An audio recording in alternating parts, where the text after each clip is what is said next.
Shida ni nini? Mimi siko fine. Tangu lini? Toka jana usiku. Na usemi unajisikiaje? Ni pressure ya waju. Mama yangu, ina maana pressure huwa inapanda na kushuka. Ikipanda ni bala. Na ikishuka je? Ikishuka ndo hatari. Ngoja, na huwa unapata hamu ya kula na kulala vizuri? Hapaliki sijalala. Ngoja sasa nikachukue vipimo hapa.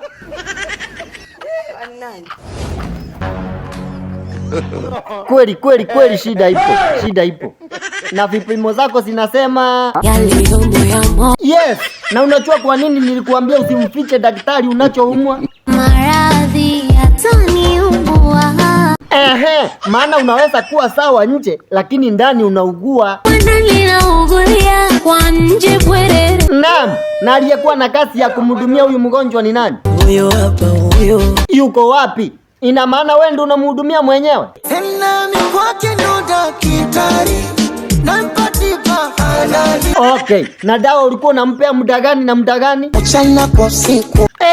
Na wewe Zura, nilikuambia unafaa kumeza dawa saa ngapi? Niweka in the morning. Asubuhi na saa ngapi? Na kwenye giza totoro. Na kwa nini sasa upewe dawa asubuhi na mchana na unakubali? Nisamehe. Hapana, kwa kweli mimi ninachoona hapa sasa umeshindwa kumeza vidonge na kuchoma shindano. Italia.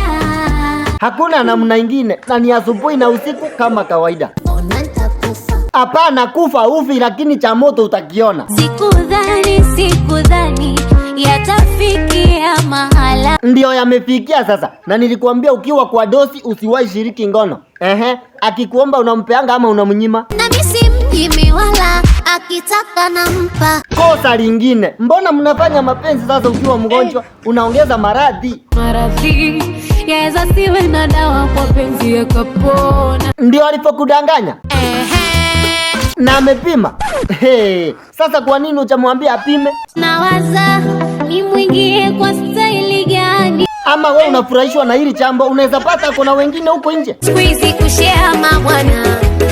No fashion kwa wanawake. Basi ataendelea kukunyoosha. Ona anacheka kama mazuri. Tena unafaa kumshukuru Mungu upati maradhi mazito. Mungu amenilinda na mengi. Sasa kaka, mimi nikushauri tumia kinga. Huyu pia sisi tunamhitaji.